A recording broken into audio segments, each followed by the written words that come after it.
Aquarius, welcome, welcome. Sino yung parating sa iyo ngayong July? Be open-minded po.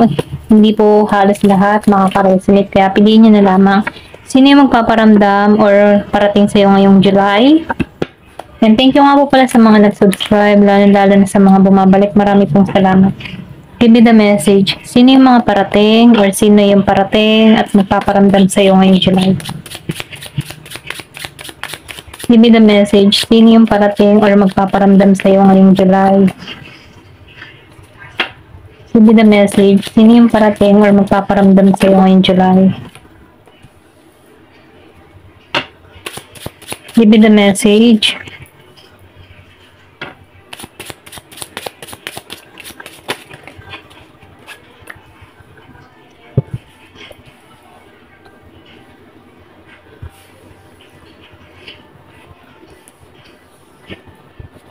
Give me the message. So, nakikita ko dito, meron kang kadiling dito na Gemini, Aquarius, and Libra. Meron Scorpio, Cancer, and Pisces. Meron din dito Virgo, Capricorn, Taurus.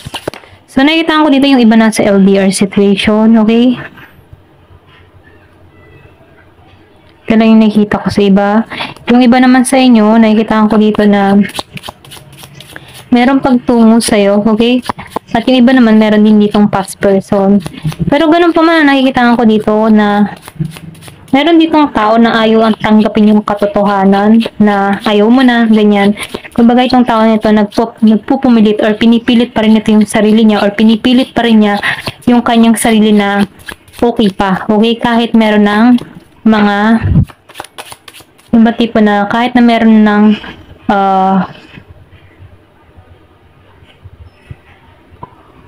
pinipilit niya yung sarili niya dito kahit meron ng mga lamat pa, okay? So, nakikita ko rin dito, no? Meron nasasaktan. Nasasaktan siya, gusto niya dito makipagkasundo sa'yo. Doon sa iba, kung meron ka mang past person dito na Gemini, Aquarius, and Libra, nasasaktan to, gusto nito makipagkasundo sa'yo, gusto nitong ayusin yung sitwasyon, okay? Kasi mahal ka nito. Ito rin nakikita ko. Kumbaga, nakikita ka ng tao nito na pure or pwede rin sabihin na mahilig ka mag-care or mapagmahal ka. Pero nakikita ko dito, meron tong mga ginawa kung bakit nagiging kang malamig dito. Ito lang nakikita ko. Kaya itong tao nito, nakikita ko rito na ayaw nitong tanggapin, okay? Ayaw nitong tanggapin yung katotohanan na unti-unti ka na nakaka-moving on or unti-unti ka nang umaalis dito. Ayaw niyang tanggapin, okay? Nasasaktan siya dito. Ito na yung gusto niya mangyari, mabuo yung pamilya or pwede rin sabihin na makipagkasundo sa'yo dito. Pero ganun pa man, nakikita ko dito na meron ditong need ng travel. Yung iba sa inyo may travel. Ito lang yung nakikita ko. And then nakikita ko rin dito, yung iba sa inyo meron new person or pwede rin sabihin meron kang bagong karelasyon na okay, okay? Ito lang nakikita ko. Okay siya. Good provider. Family-oriented, okay? Ito lang nakikita ko dito. Matagal mo na itong hiniling, pinagkakalob to sa'yo, meron ditong ikakasal dun sa iba. Ito lang nakikita ko dito. Kumbaga itong tao nito ay talaga masinsinan or pwede rin sabihin na gusto nito talaga ay yung maayos yung pamilya, okay? Or maayos na pamilya. Kaya ginagawa nito yung lahat, Meron na tong ipon or pwede rin sabihin meron kang partner dito ngayon, okay? Or meron dito nanliligaw sa iyo ngayon na kung saan gusto nito na maikasal kayo, okay? Nakikita ko dito family. Gusto nito ng family, maging masaya yung family, matagumpay na to, ito lang nakikita ko. Yung iba sa inyo, hindi halos lahat. Kung meron ka ditong kadiling na Virgo, Capricorn, Taurus, nakikita ko dito matagumpay na to, okay? Good provider. Or pwede rin sabihin, ito yung naiisip mo sa tao nito, magkakaroon ka dito ng maganda at maayos na buhay, ganun. Pwede rin sabihin, isa kang tipo ng practical. Yung iba sa inyo, ito rin nakikita ko, hindi halos lahat. Matagal mo na itong inintay. Pero ganun pa man, ayaw mo nang balikan yung past kasi mabigat lang yung energy. Or pwede rin sabihin, ito yung nagbigay ng pasakit sa'yo. Kaya ayaw mo nang mabigat. Kumbaga, sayang yung oras, panahon. Kaya nag-self-love ka dito, okay? Kasi mapagmahal kang tao Ayaw mo nang sayangin yung panahon at oras mo para sa maling tao. Ito lang yung nakita ko. Give me more information. Pwedeng ganun yung mindset mo, Nagkamali ka dito. Give me more information. Hindi halos lahat makakaresonate ka. So, yung iba naman sa'yo, nakikita ko dito na meron kang ginagawa public, online, okay? Mga social media, TikTok, Facebook, YouTube, Instagram, okay? Na kung saan nakikilala ka or pwedeng sabihin, meron kang ginagawa na pinagkakakitaan mo dito na kung saan may paglago, nare-recognize ka ng tao na kung saan lalo kang umaangat, okay? Or pwede rin sabihin, kaya nakikita ko dito yung paglago, okay, may perang parating. Kasi nakikilala na yung ginagawa mo or meron kang mga pwedeng content creator ka, interesting yung channel mo, na kung saan mas lalong umaangat. Ito lang nakikita ko, may pag-angat. Hindi halos lahat sa part na to, hindi may more information na panmensahe. Or pwede rin meron ka ditong ma-attract na tao na kilala or sikat, okay? Public figure or pwede rin sabihin na politiko or businessman, businesswoman, kilala. Ayan. Marami nakakilala, ganyan. Or pwede rin ikaw to, okay? Magkano nakikita ko, give me more information. Ano pa yung parating? Ang dami naman. Isa lang po. Give me the message. Sino pa yung parating?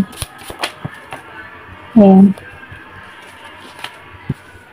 Excuse me. Meron ditong Ace of Wands. So, nakikita ko dito, meron bagong simula sa'yo. Meron ding new love. Ito lang nakikita ko. May pagbabagong magaganap. Okay? Ipagkakalob ko sa'yo. Ito lang nakikita ko. So, tingnan pa natin dito, no? I think new love tong parating sa'yo dito. I-offer ko sa'yo. Ayan. Pwedeng makilala ka nito sa online or makita ka nito sa online. Ito lang nakikita ko kung meron ka mga ginagawa. Or pwede rin dating site kung meron kang mahilig ka sa dating site, pwedeng may makilala ka dito. Give me more information pa yung mensahe. So, talking, confirmation meron kang makikilala online. Dun sa iba, kumbaga yung pag-uusap niya dito ay magpapatuloy, tuloy-tuloy, okay?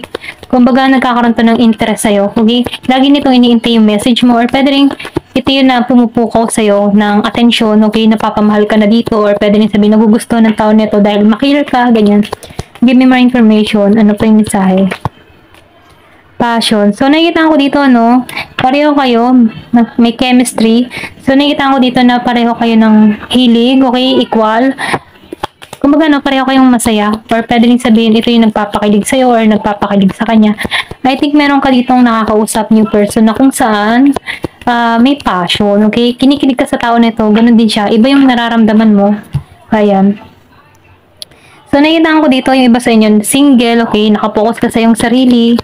And then, nag-ano ka dito, yung parang tipo na pinapahalagan mo na yung sarili, tinatama mo na yung mga naging mali mo, okay? Naayos mo na, ganyan. Meron dito na paradise. So, nakikita ko dito may expansion, paglago na parating sa'yo. And then, nakikita ko din dito na ini-enjoy mo kung ano yung meron ka. Meron din dito nag-i-stock. I think past person mo to, may nag-i-stock sa'yo, okay? Kumbaga, tingnan pa rin ito yung post mo, nakapokus pa rin ito sa'yo, ganyan. Kumbaga, pero ganun pa man, maybe nagkakaroon na ito ng realization, ganyan. Give me more information. Humahanap to or hinahanap ka nito. Meron tong ginagamit na daming account para malaman kung ano yung pinagkakaabalahan mo, social media, ganyan. Give me more information na mensahe. Love yourself first. So, sinasabihan ka dito, kung nasa healing process ka ngayon, love yourself first. Ito yung mensahe sa'yo. Unahin mo muna yung sarili mo. Codependent. Kasi nakikita ko dito, meron ka ditong tao or naging tao or experience na codependent itong tao nito. Yung tipo na nakasandal sa'yo, okay? Nakadepende sa'yo, okay? Kahit ano sabihin mo, sinusunod nito, parang walang challenge, ganyan. Honeymoon. So, nakita ko din dito, meron ditong parating sa'yo. Merong honeymoon. Ayan. Give me more information. So, nakita ko dito, meron dito ikakasal. Dun sa iba naman, kung nasa LDR situation ka, meron ditong pag-uwi or meron ditong pagkikitang muli, may ikakasal. Dun sa iba, hindi halos lahat. Give me more information. So sinasabihan ka din dito, kung medyo takot kang magmahal muli, sinasabihan ka dito na safe lang, ligtas ang magmahal, okay? Love yourself first, then huwag mong sasarahan yung puso mo sa panibagong offer ng pagmamahal sa'yo, okay? Kasi kung nasaktan ka man before, hindi naman palaging masasaktan ka, okay? Patas ang mundo. Give me more information. blowing kiss. So, nakikita ko dito, unconditional love yung parating sa'yo. So, meron ditong transformation, grow na nangyayari sa'yo. So, nakikita ko dito na nahihil mo na yung issue mo, okay? Kumaga, naghihilom na yung puso mo. Pinapakawalan mo na yung nakaraan. Handa ka na sa mga pagbabago or handa ka na sa yugto ng panibagong buhay mo. Ayan, ito lang yung nakikita ko. Give me more information. Ano pa yung mensahe? Heartbroken. Nasaktan ka kasi dito, kaya maybe ito yung nagtulak sa'yo na kailangan na ng pagbabago, kailangan ng mahalin yung sarili, or pwede rin sabihin nagkaroon ng kanang pangunawa dito, okay? Kumbaga, tinutulungan mo yung sarili mo na makamoving on sa sitwasyon. Okay? Ito na yung nakita ko. Give me more information. Ano pa yung mensahe? Ayan.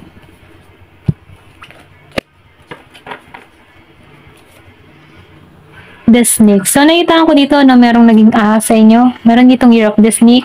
Merong ibang babae, may ibang lalaki na pumagitna sa relasyon nyo. Sa past, okay? Ito lang yung nakita ko. Na kung saan, ito yung nagpabigat ng iyong kalooban. Okay. So, nakita ko dito, meron ditong gustong kausapin ka, nagkakaroon ng interest sa'yo. Okay, confirmation dito, talking. 2 beses lumabas ang token. Pwede may nakakausap ka na online. Bago, nagmamahal. Give me more information. Hammer. So, nakita ko rin dito, sabotage. Meron ditong sumabotahe. Okay? Kasi meron ditong snake. Meron ditong gustong ayusin tong connection. Kasi hindi to nakaka-moving on. Ayaw nitong tanggapin. Ito lang nakikita ko. Nasasaktan to. Ayaw nitong tanggapin. Gusto nitong magkaayos o magkasundo pa rin kayo dito. Okay? Pero ganun pa man, meron pumagitna sa inyo. Merong umahas dito. So, nakikita ko dito, meron ditong gustong kumausap. Or pwede rin sabihin, meron kang na bagong nakakausap dito. And then, nakikita ko dito, nagkaroon ka ng pain, feeling loss, breakup sa nangyari, despair, sakit ng kalooban, ganyan. Pero ganun pa man, nakikita ko dito, nagmahal ka, minahal mo yung sarili mo, nakita mo muli yung halaga mo dito, okay? Pero ganun pa man, nakita ko dito yung transformation na mangyayari, magaganap sa'yo. Dahil dito, sa pagbabago magaganap sa'yo, meron dito nag-i-stalk. Ano bang lagay ng person ko? Okay? Ito rin nakita ko. So, once na minamahal mo yung sarili mo, hindi ka humahabol sa tao nito, nag-i-evolve ka. So, nakikita ko dito, hanggang stock na lang to, okay? Pero ganun pa man, magtatry to na kausapin ka. Pero nag-i-stock din dito yung ahas, okay? Yung naging ahas dito. Other woman or other man, okay? Kumbaga, selos pa rin sa'yo. Yung ba tipong kahit kasama niya na dito yung person mo, pulo selos pa rin kasi mahal ka ng tao mo. Ito lang yung nakikita ko. Kaya gusto nitong kausapin, nasasaktan sa sitwasyon. Ayan, ito lang yung nakikita ko. Thank you for watching. Love and peace.